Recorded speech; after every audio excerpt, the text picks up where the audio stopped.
almost 10 weeks since the first case of Millis respiratory syndrome or MERS was reported here in Korea. And today the government has declared the de facto end to the outbreak. Officials say we can breathe a little easier now. Our Han Daeun starts us off.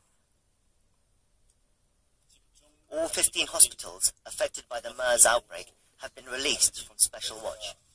On top of this, no new cases have been confirmed for 23 straight days, and the number of people in quarantine is 0.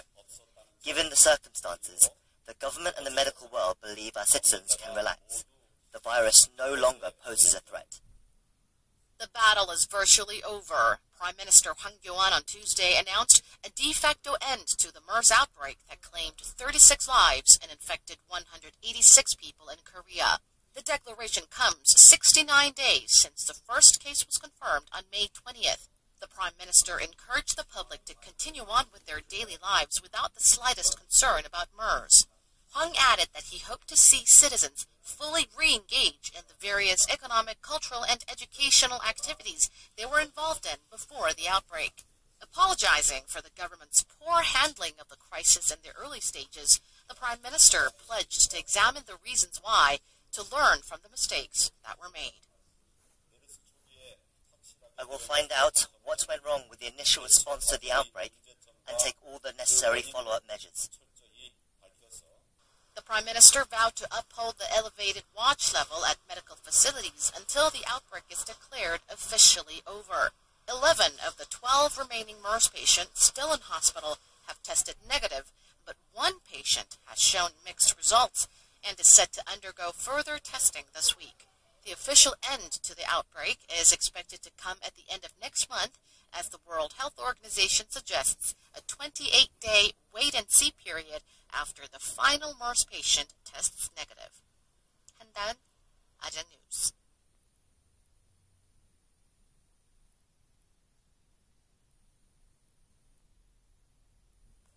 The head of Korea's spy agency put his job on the line in response to allegations that his organization spied on civilians to influence the 2012 presidential election. And he made the confident remarks at a meeting of the National Assembly's Intelligence Committee. Our Choi Yu-sun starts us off. According to a lawmaker outside the closed-door Intelligence Committee meeting, National Intelligence Service Director Lee Byung-ho said that there were no illicit activities concerning the NIS's purchase or operation of a hacking program developed by an Italian firm, and he offered to stake his job on the assertion. The spy agency chief is also reported to have said that the controversial program, the remote control system, is incapable of tapping into the KakaoTalk mobile messaging system, a smartphone. The head of Korea's spy agency put his job on the line in response to allegations that his organization spied on civilians to influence the 2012 presidential election. And he made the confident remarks at a meeting of the National Assembly's Intelligence Committee. Our Choi Yu-sun starts us off.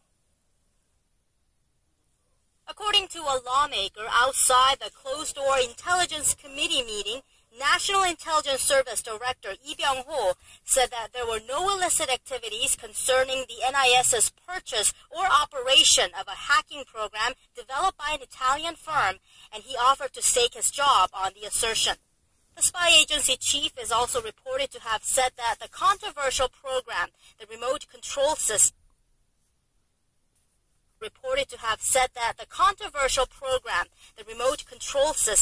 is incapable of tapping into the KakaoTalk mobile messaging system, a smartphone application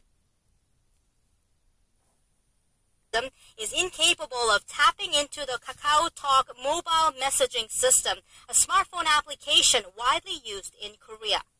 The latest allegations against the NIS came after the recent revelation that the spy agency purchased the hacking program. While the agency has admitted to buying the program, it said it was for spying on North Korea, not South Korean civilians.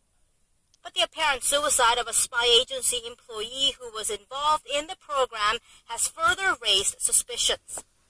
Regarding documents deleted by the employee before his death, the NIS said its restoration of the documents shows there was no surveillance of civilians. But with the agency declaring declining to submit original copies of the log file, the opposition party will likely continue to question the credibility of such claims. During a separate meeting of the ICT and Communications Committee, the opposition party zeroed in on the fact that the NIS didn't report the hacking program purchase to Parliament, which is required by law.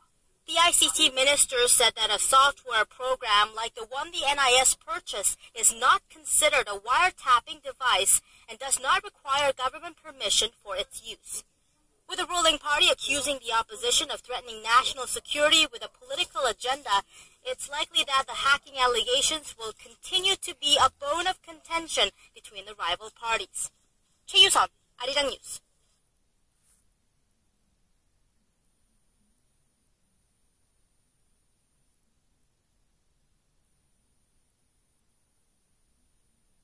Shifting gears, as part of measures to bring down Korea's youth jobless rate, the government has set an ambitious goal, creating 200,000 job opportunities, including 88,000 full-time jobs.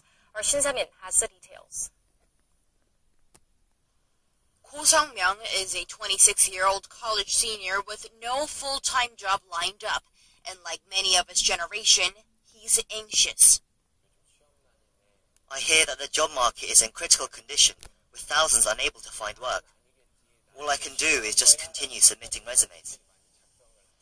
The number of young, jobless Koreans has increased sharply, going up to 410,000 during the January-June period this year, up 100,000 in just the past 2 years. In order to quell the rising youth unemployment rate, Korea's finance ministry and 6 business associations, including the Federation of Korean Industries, have agreed to work together to boost job creation. They aim to create more than 200,000 job opportunities by 2017, 40,000 in the public sector, and the remaining 160,000 at private firms. The companies that hire more young people will be provided with financial and tax incentives. With the measures, the government aims to raise the youth employment rate by 1.8 percentage points. But some experts say that might not be an easy task, as the plan isn't a cure-all for the dire youth labor market. It's not enough. The number of unemployed young people will keep on rising, because more students will graduate every year. More promising number of jobs by corporations must be in the works. Experts also point out that a new set of measures to help highly educated young Koreans cope with unemployment is another necessity, and that the jobs the government creates should be long-term positions. Shin Se-min, 아리랑 뉴스.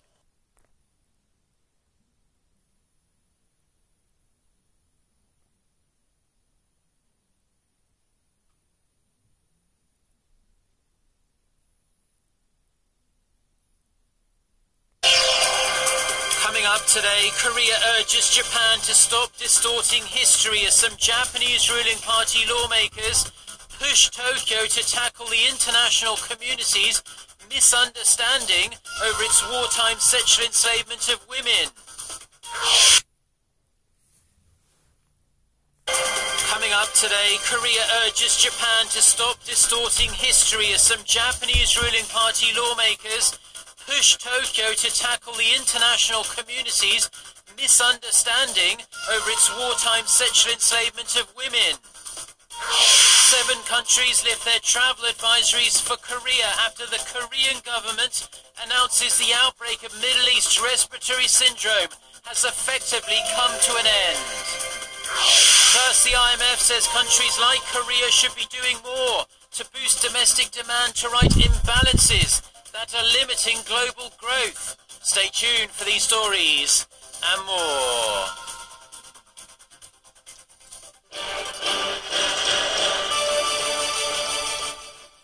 Hello to our viewers around the world. It's 6 a.m. on Wednesday, July 29th here in Seoul. Thank you ever so much for joining us.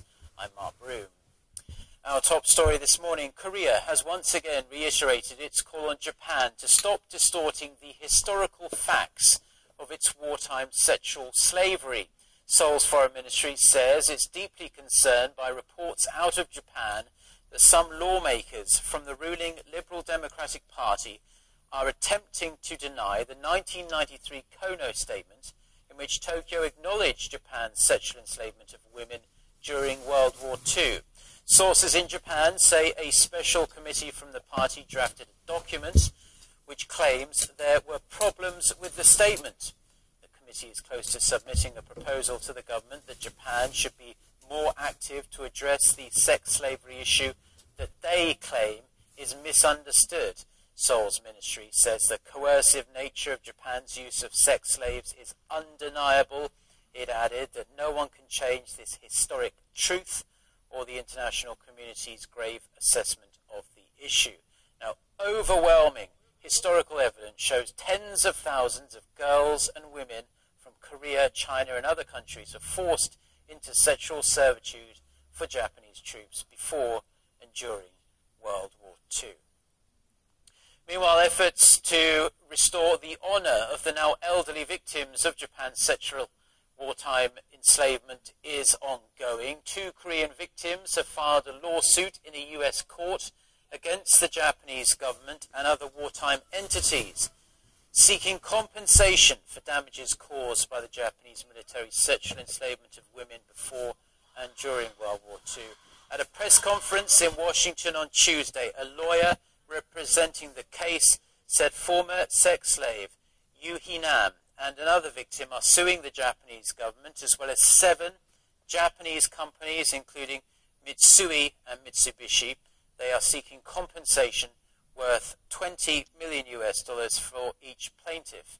They have also filed a defamation suit against the Tokyo-based Sankei Shimbun newspaper, which has called former sex slaves prostitutes in its articles.